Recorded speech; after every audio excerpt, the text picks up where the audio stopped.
Exactly শুনছেন আপনি radio next 93.2 FM। নিতুল আছি আপনাদের সাথে। শুরু হয়ে গেল MIB মেড ইন বাংলাদেশে আড্ডা আজকের মতো, এবং আজকে দারুণ তিনজন গেস্ট রয়েছেন আমার অন এয়ারে, এবং তারা আমার সামনেই বসে রয়েছেন। আমার সাথে রয়েছেন আরবি, রয়েছেন জিয়া এবং রয়েছেন Safi, and they all are from JCI Dhaka west, right. And এর আগেও তারা এসেছিলেন, তাদের দারুণ একটা ইভেন্ট ছিল জাস্ট বিফোর 21শে ফেব্রুয়ারির আগে, ইন্টারন্যাশনাল মাদার ল্যাঙ্গুয়েজ ডে এর আগে তাদের এই চমৎকার ইভেন্ট ছিল। তখন তারা চলে এসেছিলেন JCI ঢাকা ওয়েস্ট, এবং আজকে তারা যে কারণে এখানে এসেছেন সেটা হচ্ছে ব্যাটল অফ দ্য ব্রাশ। সেই সময়কার এই যে একটা যেটাকে বলে যে তাদের আয়োজন ছিল আর্টিস্ট্রি, এরপর এটার পরের আয়োজন, এবং তাদের মেইন উদ্দেশ্য যেটা ছিল সেটা হচ্ছে শিশুদের সাথে অটিস্টিক অ্যান্ড সুবিধাবঞ্চিত শিশুদের আঁকা ছবি নিয়ে তাদের এই চমৎকার একটা আয়োজন ছিল।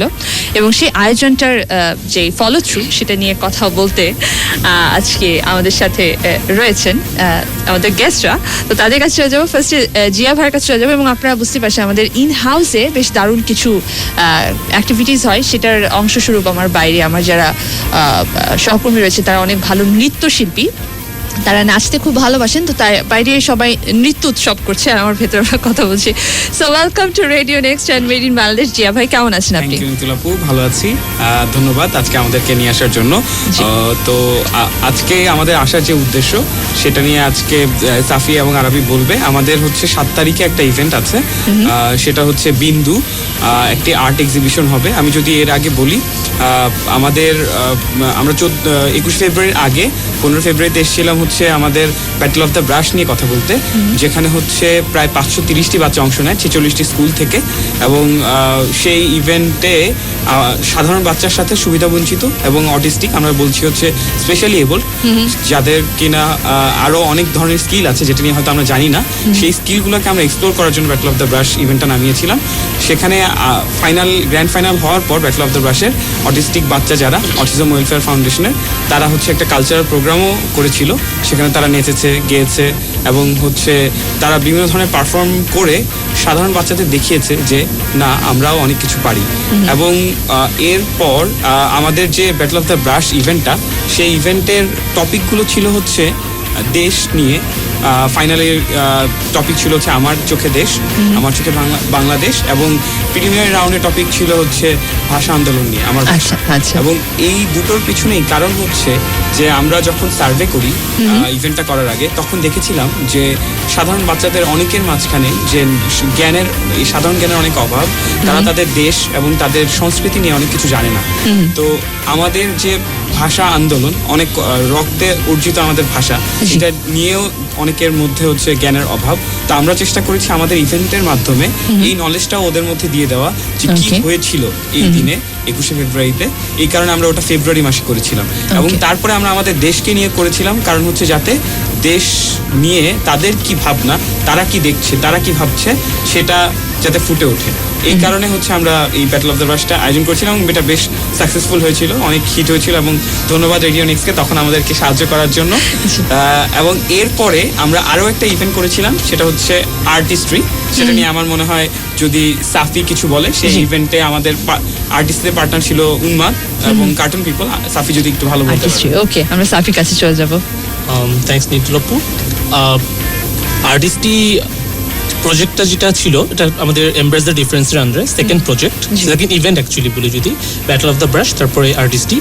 এখানে আমরা যে সকল বাচ্চারা পার্টিসিপেট করেছিল ব্যাটল অফ দ্য ব্রাশে, তাদের থেকে যারা হচ্ছে ফার্স্ট রাউন্ডে কোয়ালিফাইড হয়, তাদেরকে নিয়ে এসে প্রায় 120 জন বাচ্চাকে আমরা কার্টুন পিপল অ্যান্ড উন্মাদের সহযোগিতায় আমরা অক্সফোর্ড ইন্টারন্যাশনাল স্কুলের ওদের যে অডিটোরিয়াম, ওখানে ওয়ার্কশপটা করেন। এখানে অলরেডি ভাইয়া বলে দিয়েছেন যে অন্যরকম গ্রুপ থেকে এসেছিলেন, পাজেল ফান থেকে এসেছিল, তারা ওয়ার্কশপ নিয়েছে তাদের সবচেয়ে বড় কথা হচ্ছে যে বেসিক লেভেল থেকে আমরা যে কোনো ওয়ার্কশপ তো কোচিংয়ে করি, তারপরে হচ্ছে স্কুলে একসাথে পড়াশোনা করি, বাট এই ওয়ার্কশপটা ছিল একটু ডিফারেন্ট। ওয়ার্কশপ তো হয়, বাট এখানে নট অনলি নর্মালি এবেল বাচ্চারা ছিল, তাদের সাথে কিন্তু যে একটু ডিফারেন্টলি এবেল তারাও ছিল। তারা যে শুধু শেপ শিখেছে সেটা না, বা কালার কম্বিনেশন শিখেছে সেটা না, তারা সাথে সাথে একসাথে পাজেল মিলিয়েছে। এখানে একটা পাজেল ছিল লাইক বাংলাদেশের পতাকা ছিল, তো পাজেল ফান্ড থেকে এটা প্রোভাইড করা হয়েছিল তাদেরকে। তো একসাথে মিলেমিশে তারা কিন্তু এই পাজেলটা সলভ করছে। এটা এখানে যদি আমি একটু হ্যাঁ বলি, শিওর ওখানে বাংলাদেশের পতাকা ছিল, বাংলাদেশের ম্যাপ ছিল। আচ্ছা। দুটো গ্রুপে আমরা ভাগ করে দিয়েছিলাম বাচ্চাদেরকে। আমাদের ওখানে মেইন টার্গেট ছিল যে সবাই গ্রুপে একসাথে কাজ করবে, আচ্ছা। একসাথে মিলে একটা প্রবলেমকে সলভ করবে। আমরা ওদেরকে দিয়েছি একটা প্রবলেম এবং তোমরা সবাই মিলে এটা সলভ করো। এবং মজার বিষয় হচ্ছে প্রবলেমটা কি, বাংলাদেশের ম্যাপ সলভ করবে তারা। আমরা ইভেন্টটা করেছিলাম মার্চ মাসে, 26শে মার্চকে টার্গেট করে। এবং একটা জিনিস চিন্তা করেন, তারা মিলাচ্ছে বাংলাদেশের ম্যাপ, তারা ছোট্ট ছোট্ট করে জোড়া দিয়ে বাংলাদেশকে বানাচ্ছে। আমরা ম্যাপ বলতে বোঝাচ্ছি বাংলাদেশকে তারা আস্তে আস্তে গড়ে তুলছে। এই শিক্ষাটা আমরা দেওয়ার চেষ্টা করেছি পাজল সলভ করার মাধ্যমে। এবং এরপরে আপনার হচ্ছে বিজ্ঞান বাক্স, কারণ আমরা চাই যে আমাদের ভবিষ্যৎ প্রজন্ম বিজ্ঞান নিয়ে আরো জানুক, আরো শিখুক। সেই টার্গেট থেকে আমরা অন্যরকম বিজ্ঞান বাক্সকে নিয়ে এসেছিলাম এবং সেখানে আমরা দেখানোর চেষ্টা করেছি বিজ্ঞান বাক্স দিয়ে কিভাবে মজার মজার বিজ্ঞানমূলক জিনিস বানানো যায়, কিভাবে আলু থেকে ফ্যান চালানো যায়, কিভাবে। খুব মজার এডিটর সে এসে বাচ্চাদের হচ্ছে কার্টুন রিলেটেড ওয়ার্কশপ নিয়েছিল, যেখানে হচ্ছে তাদেরকে স্বরেও দিয়ে কিভাবে আঁকতে হয়, BCDEF এগুলো দিয়ে কিভাবে আঁকতে হয় এগুলো শিখিয়েছিল। এবং বেশ ইন্টারেস্টিং ছিল, মানে বর্ণ দিয়েও আমরা যে বিভিন্ন জিনিস আঁকতে পারি সেই জিনিসগুলো শেখানোর চেষ্টা করেছিলাম আমরা ওই দিনের ইভেন্টে। এবং সামনে আমাদের হচ্ছে আরেকটা ইভেন্ট আসছে, সেটা নিয়ে আমার মনে হয় যদি আমরা বলতে চাই সেটা হচ্ছে আরবি হয়তো ভালো বলতে পারবে। ওকে তাহলে আমরা আপকামিং ইভেন্ট JCI ঢাকা ওয়েস্টের এটা জানবো হচ্ছে আরবির কাছে। অনেকক্ষণ ধরে চুপ করে বসে আছেন। আচ্ছা, তো আর্টিস্ট্রির ফলো আপ করে আমরা নেক্সট যে ইভেন্টটা করছি সেটা হচ্ছে বিন্দু। তো আর্টিস্ট্রিতে হচ্ছে বাচ্চারা যেই ছবিগুলা আঁকলো, যেই অটিজম থেকে, তারপরে হচ্ছে আন্ডার প্রিভিলেজ চাইল্ড এবং নর্মাল চাইল্ড, তো ওদের থেকে আমরা যে ছবিগুলো পেয়েছি ওই ছবিগুলো নিয়ে আমরা একটা এক্সিবিশনের ব্যবস্থা করছি। সো বেসিক্যালি গতকাল মানে এপ্রিল 2 তারিখ আমরা জানি অটিজম ডে ছিল যেটা, সো ওটাকে আমরা কেন্দ্র করেই এই এক্সিবিশনটা নামানোর চেষ্টা করছি। সো আমাদের এক্সিবিশনটা হচ্ছে এপ্রিলের 7 তারিখ শিল্পকলা একাডেমিতে। তো ইভেন্টটি শুরু হবে 10টা থেকে এবং 6টা পর্যন্ত ইভেন্টটি চলবে। তো আমাদের এটার পিছনে যে শুধুমাত্র আর্ট এক্সিবিশন যে ছিল সেটাও না, পাশাপাশি এই আর্ট এক্সিবিশনের থেকে আমরা কিছু আর্ট হচ্ছে অকশনের মাধ্যমে নিচ্ছি। তো যারা আর কি আগ্রহী বা বাচ্চাদের ছবিগুলো দেখে পছন্দ করবে, বাচ্চারা আসলে অনেক সুন্দর ছবি আঁকে, যেটা দেখলে আপনারা বুঝতে পারতেন আসলে খুবই সুন্দর ছবি আঁকে। তো ছবিগুলো দেখে যাদের পছন্দ হবে তারা একটি নামমাত্র মূল্যে ছবি কিনে নেবেন। তো আমরা যে টাকাটা পাচ্ছি এক্সিবিশনে অকশনটা করার মাধ্যমে, সেই টাকাটা আমরা অটিজম ওয়েলফেয়ার, ওদের বিভিন্ন ট্রেনিং, বিভিন্ন লজিস্টিক হেল্প এইসবের জন্য টাকাটা ওদেরকে দিচ্ছি। আর কিছু আন্ডার প্রিভিলেজ অর্গানাইজেশন আছে, আমরা তাদেরকে এই টাকাটা দিয়ে হেল্প করব যাতে তারা ভবিষ্যতে আন্ডার প্রিভিলেজ চাইল্ডদেরকে বিভিন্ন ধরনের ট্রেনিং দিয়ে সুযোগ সুবিধা দিতে পারে। কারণ ওরা তো ওভাবে আমাদের মতো ওরকম সুযোগ সুবিধা পায় না, বাট ওদের কিন্তু অ্যাকচুয়ালি অনেক মেধা আছে, ওদের অ্যাকচুয়ালি করতে চাইলে ওরা অনেক কিছু করতে পারে। তো এটাই আমাদের একটা ক্ষুদ্র প্রচেষ্টা বলা যেতে পারে, যে যদি ওদেরকে কোনোভাবে একটু আমরা সহযোগিতা করতে পারি, তো সেটাই মূলত আমাদের ইচ্ছা। ওকে, এ তো গেল আমাদের আজকের কথার প্রথম পর্ব। তো দ্বিতীয় পর্ব একটু পরেই শুরু হবে, অর্থাৎ আমরা ব্রেক নিব, ব্রেকের পর চলে আসবো, দারুণ এই ইভেন্টটা নিয়ে কথা হবে এবং সেখানকার এক্সপেরিয়েন্স ডেফিনেটলি মজার এক্সপেরিয়েন্স ছিল, একটু মন খারাপ করা এক্সপেরিয়েন্স ওর স্বাভাবিক থাকার কথা, কারণ এখানে অটিস্টিক চাইল্ডও ছিল, স্পেশাল কিড, হ্যাঁ তারা সবাই ছিলেন। তো ইন দ্য মিন টাইম যে কাজটা আপনি করতে পারেন, আপনার এই সংক্রান্ত যে কোনো ধরনের প্রশ্ন যদি থেকে থাকে এবং এত ভালো একটা কাজ তারা করছেন, এবং আসলে মেড ইন বাংলাদেশ হতে হলে এরকম ছোট ছোট ভালো কাজ করতে হয় যেটা তারা করছেন। তো তাদের ভালো কাজকে অ্যাপ্রিসিয়েট করে আপনার মন থেকে আসা যদি কোনো কথা থেকে থাকে সেটা জানিয়ে দিন আমাদের। NXT লিখে আপনার কথা পাঠিয়ে দিবেন 2010-তে। ফেসবুক হচ্ছে www.facebook.com/radionext93.2। সো জানিয়ে দিন মনের কথা, সাথেই থাকুন রেডিও নেক্সটের। ফিরছি একটু পরে আবারও মেড ইন বাংলাদেশের আড্ডা নিয়ে। Yes, welcome back. আবারও শুনছেন রেডিও নেক্সট 93.2 FM। নিতুল আছি আপনাদের সাথে MIB আড্ডা নিয়ে, এবং আজকে আমার সাথে MIB আড্ডায় রয়েছে JCI ঢাকা ওয়েস্ট থেকে মোট 3 জন। আরবি রয়েছে, জিয়া রয়েছে এবং সাফি রয়েছে, এবং আমরা তাদের যে একটা ইভেন্ট হয়ে গেছে ব্যাটল অফ দ্য ব্রাশ, দারুণ একটা ইভেন্ট ছিল, সেটার কন্টিনিউশন, সেটা নিয়ে কথা বলছিলাম। এবং সামনে বার্জের প্রেজেন্স বিন্দু ইভেন্টটা আসছে। ওকে, অলরাইট। তো ইভেন্টের কথা বলতে গিয়ে আমার মনে হয় JCI ঢাকা এটা নিয়ে একটু কথা বলা দরকার, যেখান থেকে আপনারা বিলং করেন। সো JCI ঢাকাটা নিয়ে এর আগে আমরা কথা বলছি, বাট তারপর আমাদের যারা লিসেনার রয়েছেন তাদের জন্য কে বলবেন? আচ্ছা আমি বলছি জি। থ্যাংক ইউ নিতুল আপু। জেসিআই ঢাকা ওয়েস্ট হচ্ছে আপনার জেসিআই বাংলাদেশের একটা পার্ট, জেসিআই বাংলাদেশ হচ্ছে জেসিআই এর একটা পার্ট, জুনিয়র চেম্বার ইন্টারন্যাশনাল। এটা হচ্ছে একটা ভলান্টারি অর্গানাইজেশন। আমরা জানি যে গ্লোবাল গোলস ফর সাস্টেনেবল ডেভেলপমেন্টের আন্ডারে 17টা গোল আছে। সেই 17টা গোল নিয়ে হচ্ছে জেসিআই কাজ করে। সেই সূত্রপাতে জেসিআই বাংলাদেশও কাজ করে এবং জেসিআই বাংলাদেশের আন্ডারে টোটাল 14টা চ্যাপ্টার আছে, যার মধ্যে ফাউন্ডিং চ্যাপ্টার ছিল জেসিআই ঢাকা ওয়েস্ট এবং জেসিআই ঢাকা ইস্ট। তো জেসিআই আমরা হচ্ছে জেসিআই ঢাকা ওয়েস্ট থেকে। তো জেসিআই ঢাকা ওয়েস্ট 17টা গোলের মধ্যে এরকম প্রায় 5-6টা গোল নিয়ে কাজ করে। সো জেসিআই ঢাকা ওয়েস্টের আন্ডারে বেশ কয়েকটা প্রজেক্ট হয়, বিভিন্ন ধরনের ইভেন্ট হয়। সবগুলোরই উদ্দেশ্য থাকে সমাজের কোনো না কোনো প্রবলেম নিয়ে কাজ করে, প্রবলেমটাকে সলভ করা এবং জিনিসটাকে সাস্টেনেবল করা। জেসিআইয়ের অ্যাক্টিভ সিটিজেন ফ্রেমওয়ার্ক নামে একটা ফ্রেমওয়ার্ক আছে, যেটার আন্ডারে আমরা সব ধরনের প্রবলেমের সলিউশনগুলোকে সাস্টেনেবল করার ট্রাই করি এবং সোসাইটির কোনো একটা প্রবলেম সলভ করার ট্রাই করি। তো এই হচ্ছে আমাদের জেসিআই এর ওয়ার্ক টাইপ সেটা। আর জেসিআই ঢাকা ওয়েস্ট নিয়ে যদি আরো কিছু বলতে চাই, সাফি হয়তো বলতে চাচ্ছি। থ্যাংক ইউ জিয়া ভাই। জেসিআই ঢাকা ওয়েস্ট নিয়ে বলার আগে আমি আরেকটু জেসিআই নিয়ে অ্যাড করতে চাই যে জেসিআই এমন একটি ইয়ুথ ডেভেলপমেন্ট প্ল্যাটফর্ম যেখানে শুধুমাত্র যে সোশ্যাল ডেভেলপমেন্ট নিয়ে আমরা কাজ করি সেটা না, আমরা পার্সোনাল ডেভেলপমেন্ট নিয়েও এখানে কাজ করা হয়। And this is Y JCI is well known for. যে জেসিআই যে ইন্টারন্যাশনাল প্ল্যাটফর্ম আছে, এখানে অসংখ্য ট্রেনিং প্রোগ্রামস আছে, যেখানে একটা ইয়ুথদের আত্মপ্রকাশের জন্য যা যা দরকার এখান থেকে প্রোভাইড করা হয়। সাথে সাথে তাদের এই নলেজটাকে এঙ্গেজ করা হয় বিভিন্ন সোশ্যাল ডেভেলপমেন্ট প্রজেক্টসে। এইটা এখানে ফলো করা হয় এসডিজি গোলসগুলোকে।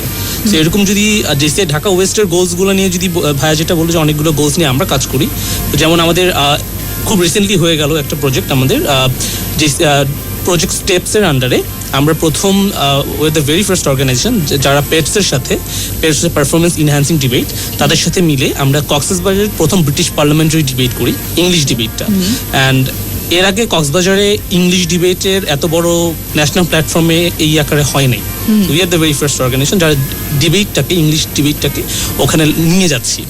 শুধু ওটা না, এটার আন্ডারে আমরা যেমন গত বছর সিলেটে গিয়েছি, খুলনা গিয়েছি, চিটাগাং গিয়েছি, এভাবে আমরা ডিবেটটা প্রমোট করি। আরেকটা আমাদের প্রজেক্ট আছে যেটা প্রজেক্ট গো গ্রিন বাংলাদেশ। এটার আন্ডারে আমরা গ্রিন সিটি, গ্রিন টক, গ্রিন ক্লিন আপ প্রজেক্টস এগুলো নিয়ে বেসিক্যালি কাজ করি। যেমন গত 23 তারিখে আমরা ইএমকে সেন্টারে একজন ইন্টারন্যাশনাল স্পিকার দ্য গ্রিন ম্যানকে নিয়ে আসি। নট অনলি দ্যাট, এখানে প্রায় 12টি ইউনিভার্সিটির প্রায় 70-এর বেশি পার্টিসিপেন্ট ছিল, হ্যাঁ, যারা হচ্ছে তার বিভিন্ন আইডিয়াস নিয়ে আসে। তারা সাস্টেনেবল ইয়ুথ লিডার হিসাবে কাজ করতে চায়। অ্যান্ড এখানে আরও উপস্থিত ছিলেন নেসার মাকসুদ ভাই আমাদের, উনি জেসিআই ঢাকা ওয়েস্টের এক্স প্রেসিডেন্ট অ্যান্ড মার্কস গ্রুপের চেয়ারম্যান। তো এভাবে আমরা অনেক কাজেই আমাদের যে ইয়ুথ জেনারেশনটা আছে যারা এঙ্গেজ জেসিআইয়ের সাথে, তাদেরকে বিভিন্ন জায়গায় ইউটিলাইজ করি for personal development and social development as well. Okay, very nice. এবং এর বাইরে সাফিকটাকে বলছিল যে গো গ্রিন বাংলাদেশ প্রজেক্টের আন্ডারে আমাদের প্ল্যান আছে, আমরা বাংলাদেশের বিভিন্ন জায়গায় যাব, ট্রি প্ল্যান্টেশন করব, আমরা স্কুলগুলোতে বিভিন্ন ধরনের অ্যাওয়ারনেস সেশন করব। তারপর হচ্ছে আমরা বাড়ি বাড়ি প্ল্যান আছে যে প্রত্যেকটা বাড়িতে আমাদের যে হাউসওয়াইফ যারা, তাদেরকে আমরা অ্যাওয়ার করব যে কিভাবে ক্লিন রাখতে হবে। আমরা যেটা দেখি যে হাউসওয়াইফরা কোনো একটা ময়লা হলো হুট করে হচ্ছে জানলা দিয়ে ফেলে দিল। তো এই জিনিসটা খুব বাজে একটা অভ্যাস কিন্তু, এবং তাদেরকে দেখি কিন্তু তার বাসার যে বাচ্চাগুলো তারাও সেটা শিখছে। তো আমরা যেটা প্ল্যান করছি যে এরকম ফ্ল্যাটে অ্যাপার্টমেন্টগুলোতে গিয়ে আমরা তাদেরকে অ্যাওয়ার করবো, যাতে হচ্ছে তাদের কাছ থেকে আস্তে আস্তে বাচ্চারাও শিখে এবং আলটিমেটলি আমরা একটা ক্লিন এনভায়রনমেন্ট, ক্লিন ঢাকা বা ক্লিন বাংলাদেশকে দেখতে পারি।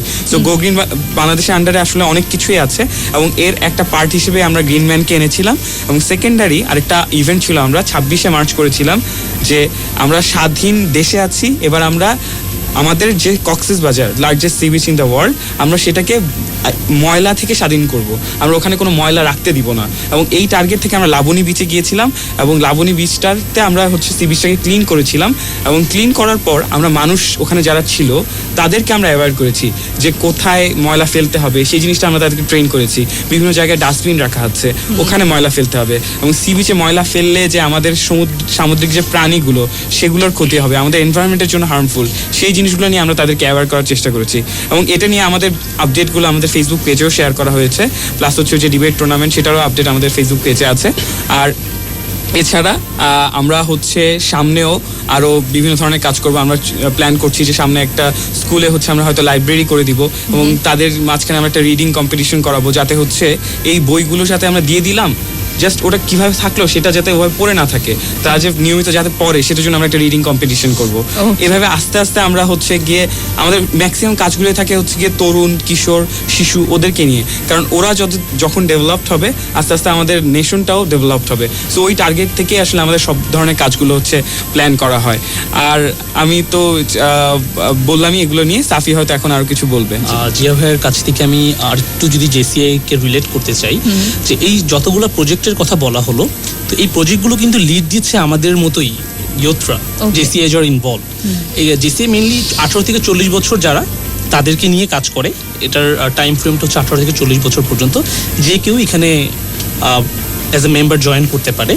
তো যেমন প্রজেক্ট গো গ্রিনের কথা বলা হলো, প্রজেক্ট স্টেপসের কথা বলো, প্রজেক্ট এমব্রেস দ্য রেফারেন্সের কথা বলো, এটা আমাদের ওয়েস্টের কয়েকটা প্রজেক্ট। এরকম অসংখ্য প্রজেক্ট নিয়ে আমরা জেসিআর প্রায় 850 মেম্বার্স কাজ করি আমাদের।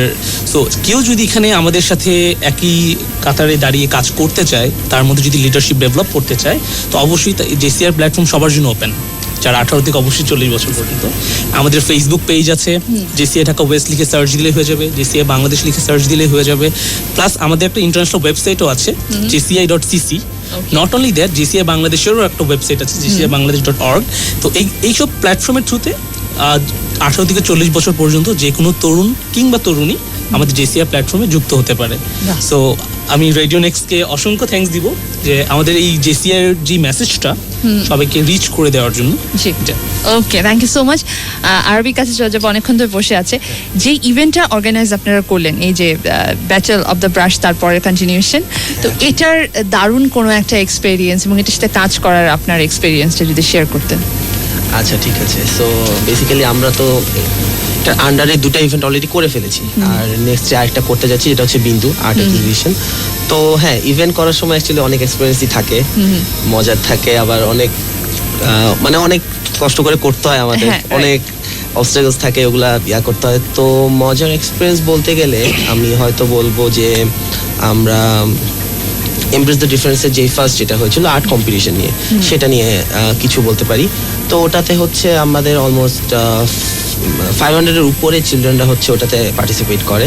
তো সবচেয়ে ডিফিকাল্ট টাস্ক যেটা ছিল ওখানে, সেটা হচ্ছে যে এই চিলড্রেন মানে যে বাচ্চারা ছিল, বাচ্চাদের গার্জিয়ান, এদেরকে হ্যান্ডেল করাটা, ঠিক আছে, এদের কাছে হচ্ছে নিউজটা পৌঁছে দেওয়া, এদেরকে রিচ করা, ঠিক আছে। তো এই কাজটা করতে যাওয়ার পরে আমরা ব্যাপারটা দেখতে পারলাম যে বাচ্চারা এই আর্ট কম্পিটিশনটাকে যত ইজিলি নিচ্ছে, হ্যাঁ, ওদের কাছে হচ্ছে আর্ট মানে একটা ছবি আঁকতে দিলাম, ওরা ওদের মন মতো আঁকতেছে, ওদের ইচ্ছা মতো রং দিয়ে আঁকতেছে। দেখা গেল ধরেন একটা ঘরে রাখতেছে, ঘরের মধ্যেও লাল কালার দিচ্ছে, ওর ইচ্ছা, হ্যাঁ, এটা ওর ইমাজিনেশন থেকে আসতেছে। কিন্তু যখন গার্জিয়ানরা ইনভলভ হচ্ছে, দূরের থেকে বলে দিচ্ছে, আচ্ছা আমার বাচ্চাটাকে একটু যদি বলে দিয়েন ও যাতে এই ছবিটা স্পেসিফিক্যালি আঁকে, যাতে অন্য কিছু না আঁকে, আপনি একটু ওকে বলে দিবেন। তো এটা করতে দেখলাম যে হ্যাঁ, আমাদের বাচ্চা কাচ্চারা অ্যাকচুয়ালি কিন্তু ওরা অনেক ইমাজিনেটিভ, হ্যাঁ, ওরা অনেক কিছু করতে পারে চাইলে। তো আমাদের বাবা মারাই কিন্তু আমাদের এই বাচ্চাদেরকে কিন্তু আটকে রাখে, মানে বাচ্চাদের কেন যেন তারা না টাইপ করতে চায়, তারা আউট অফ দ্য বক্স চিন্তা করতে চায় না। ওরা আউট অফ দ্য বক্স চিন্তা করতে চাইলে ওদের দেওয়া উচিত, ঠিক না? ওখান থেকে কি চলে আসে বলতে পারবে না, একদম সেটাই। তো এটা করতে গিয়ে দেখলাম, তো হ্যাঁ, গার্জিয়ানদের রেসপন্স গুলো খুব মানে তখন হয়তো অনেক খারাপ লাগছে বা কষ্ট লাগছে যে এত মানুষের কথা শুনতে হচ্ছে, এত রেসপন্স দিতে হচ্ছে। বাট পরে যখন আমরা সবাই মিলে বসলাম ইভেন্ট শেষ হওয়ার পর, তখন অনেক মজা লাগছিল, চিন্তা করছে হ্যাঁ, একটা ইভেন্ট করতে যাওয়ার পর এত কিছু হলো ইভেন্টের পিছনে, আমরা তো খালি ইভেন্টটা দেখতেছি, যে পিছের কাহিনীগুলো দেখতেছি না। সো হ্যাঁ, এরকম একটা জিনিসই হচ্ছে। আচ্ছা, বিহাইন্ড দ্য স্টোরি একটু জিয়ার কাছ থেকে শুনবো। আচ্ছা, এই যে ইভেন্টগুলো, এগুলো কিন্তু আমরা হচ্ছে যে ভলান্টারিলি করি, তো এগুলো করতে গিয়ে এটা কিন্তু আমাদের রেগুলার জবের বাইরে করা হয়। সো অনেক মজার এক্সপিরিয়েন্স থাকে, যে কাজগুলো কখনো করা হয়নি সেগুলো হচ্ছে এই প্রজেক্টগুলো করতে গিয়ে করা হয়। যেমন হচ্ছে আমি যদি বলি, কিছুদিন আগে একটা ইভেন্ট ছিল হচ্ছে ওই যেটা বলছিলাম যে বিচ ক্লিনিং, তো সেটার ইভেন্টের আগে দিয়ে আমাদের হচ্ছে একটা প্রেস রিলিজ দরকার ছিল। তো হুট করে এখন রাতের বেলা কে লিখবে, আমি আমার সাথে ল্যাপটপ অ্যাভেলেবল ছিল না। তো আমি আমাদের একজন মেম্বারকে বললাম, ভাই তোমার কাছে তো আছে, তুমি লিখে ফেলো। তো বলছে, ভাই আমি জীবনে কখনো লিখিনি, বিশ্বাস করেন ভাই, আমি জীবনেও লিখিনি, প্লিজ আমাকে বলবেন না। তখন আমি বলছি, ভাই দেখো আমিও এখানে আসার আগে কখনো প্রেস রিলিজ দেখি নাই, আমি জীবনেও কিন্তু কোনো নিউজ পেপারে কাজ করি নাই, তো আমি যেহেতু পারছি তুমিও পারবা। এবং ঠিকই সে আধা ঘন্টার মধ্যে আমাকে লিখে দিল এবং সেটা পাবলিশও হলো। Okay. আমাদের এডিটর মানে নিউজ পেপার এডিটর কিন্তু কোনো সমস্যা করেনি, একদম যেভাবে লিখেছে সেভাবে পাবলিশ করেছে। তো আমি তখনই একটা জিনিস খেয়াল করেন, যে ছেলেটা সে কখন চিন্তাই করেনি সে প্রেস রিলিজ লিখবে, সে কিন্তু লিখলো।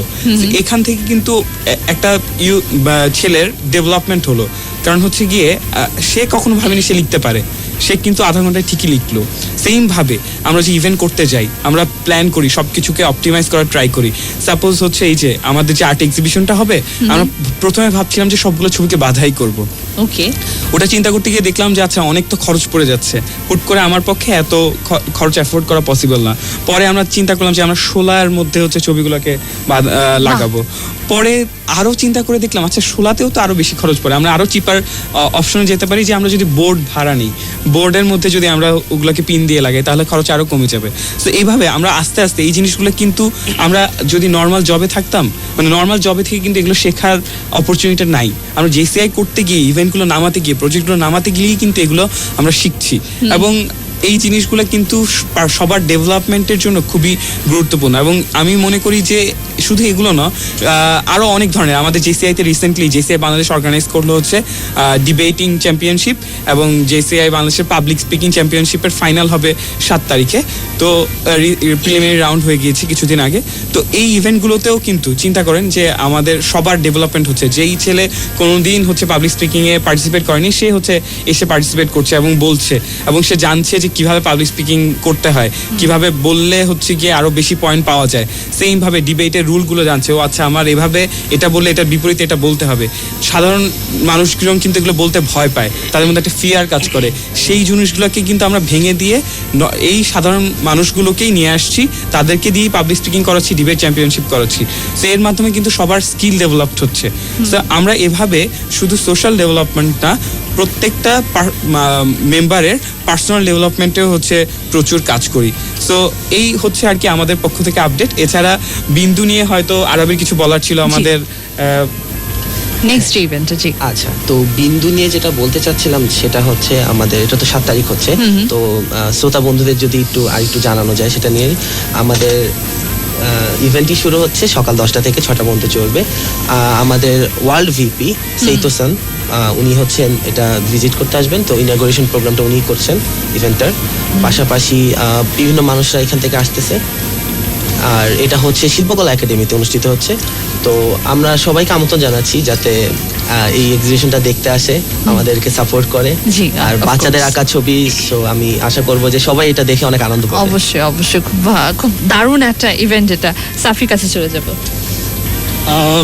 বিন্দুর ব্যাপারে যদি আরেকটু আমি অ্যাড করে বলি, তো বিন্দুর প্ল্যাটফর্মটা যে খালি সবাই আসবে ছবি দেখে চলে যাবে সেটা না।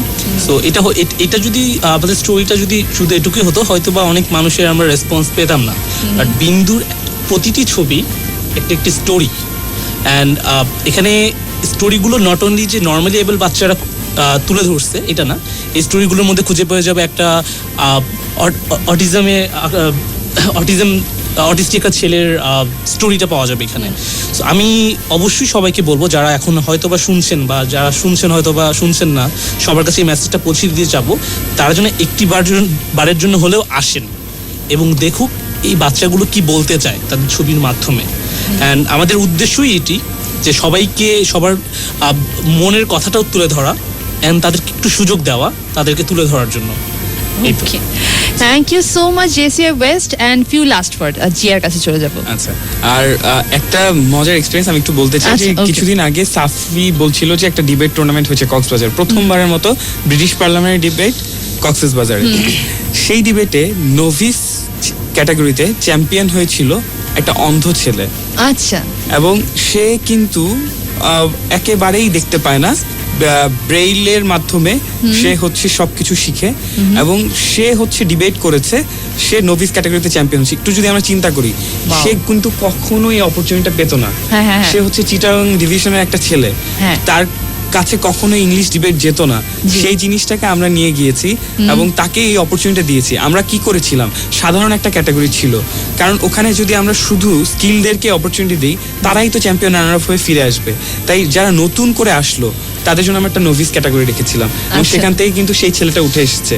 এবং আমি বিশ্বাস করি যে ভবিষ্যতে আমরা যে ডিবেট টুর্নামেন্টগুলো অর্গানাইজ করব সেগুলোতে হয়তো এরকম আরো অনেকে উঠে আসবে। আস্তে আস্তে আমরা তাদের জন্য অপরচুনিটি ক্রিয়েট করছি। একদম এই প্রসঙ্গে একটা উদাহরণ মনে পড়ে গেল যে ব্লাইন্ড একটা ছেলে ডিবেট করেছে।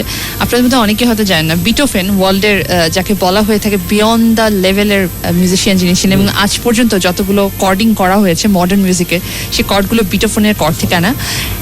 উনি জন্মান্ধ ছিলেন এবং তিনি ডেফ ছিলেন, তিনি কানে শুনতেন না, চোখে দেখতেন না, but he is the greatest musician of ever. So যে কাজটা জেসিআই করছে সেটা হচ্ছে মানুষের ভেতরকার এই যে সত্তা সেটাকে খুঁজে বের করা, যেটা দারুণ একটা ব্যাপার। এরকম ছোট ছোট কাজ আসলে প্রত্যেকটা মানুষকে, যারা বাংলাদেশের মানুষ তাদের সবাইকে মেড ইন বাংলাদেশ বানিয়ে দেয়। তো ওই জায়গা থেকে জেসিআই ওয়েস্ট অ্যান্ড জেসিআইকে অসংখ্য ধন্যবাদ। আপনারা এরকম দারুণ কাজ করছেন এবং বাংলাদেশের ইউথদের একটা পর্যায়ে নিয়ে যাচ্ছেন, এবং আপনারা কাজ করছেন তৃণমূল পর্যায়ে একদম ছোটবেলা থেকে। সো যখন একটা ছোটবেলা থেকে একটা মানুষ যখন প্রপার এডুকেশন প্রপার ওয়েতে বেড়ে ওঠে, সে তখন যখন বড় হয় কখনোই তার মধ্যে নেগেটিভ ব্যাপার থাকে না। তার দেশের জন্য কাজ করা, মানুষের জন্য ভালো কাজ করার ব্যাপারটা সেখান থেকে গড়ে ওঠে। সো ফিউ লাস্ট ওয়ার্ড আরবির কাছে চলে যাব। যদি আমাদের যারা শুনছেন তাদের উদ্দেশ্যে একজন মেড ইন বাংলাদেশ হিসেবে আপনার যদি কোনো কথা থেকে থাকে। আচ্ছা, সেটার সাথে রিলেট করার জন্য আপনি যদি আমাদের প্রজেক্টটার নামটা যদি দেখেন, ইমপ্রেস দ্য ডিফারেন্ট, ঠিক আছে, এটার নামটার মধ্যেই কিন্তু অ্যাকচুয়ালি অনেক মর্মার্থ রয়ে গেছে। ইমপ্রেস দ্য ডিফারেন্ট আমি যেটা বলতে চাচ্ছি যে সবাইকে একসাথ করা, ঠিক আছে। লাইক আমরা যেরকম এখানে যেটাতে করছি অটিজম, তারপরে হচ্ছে স্পেশাল চাইল্ডের সাথে হচ্ছে নর্মাল চাইল্ডদের একত্র করছি। তো এরকম করেই আমরা বাংলাদেশের মানে সকল মানুষ যদি একত্র হয়ে কাজ করতে পারি তাহলে কিন্তু আমাদের দেশটা খুব সুন্দর হয়ে ওঠে। তো মেড ইন বাংলাদেশ তখনই হয়ে উঠবে যখন আমরা এইভাবে আমাদের ডিফারেন্সগুলো ভুলে গিয়ে একসাথে কাজ করতে পারবো সবাই মিলে। সেটাই সবাইকে এটাই বলবো যে যার যতটুক যে পজিশনে আছি আমরা সবাই ছোট ছোট করে একটু ইনিশিয়েটিভগুলো নিতে থাকি। যত কথাই বলছি এখানে, we are not paid for it, আমরা ভলেন্টারি এসেছি এখানে, আমরা ফিল করেছি এটা করা উচিত, that's we are doing this. তো এরকম যে যার যেখানেই আছি, কেউ হয়তো বা ঢাকায় আছি, কেউ চিটাগাং আছি, কেউ যেখানেই আছি, সবাই সবার সাধ্যমতো যদি একটু চেষ্টা করে, হয়তো বা আমরা আগামী 10 বছর পরে বা 20 বছর পরে একটা বেটার ফিউচার পেতে যাচ্ছি ইনশাআল্লাহ। তো জেসিআই ওয়েস্ট এন্ড জেসিআই কে রেডিও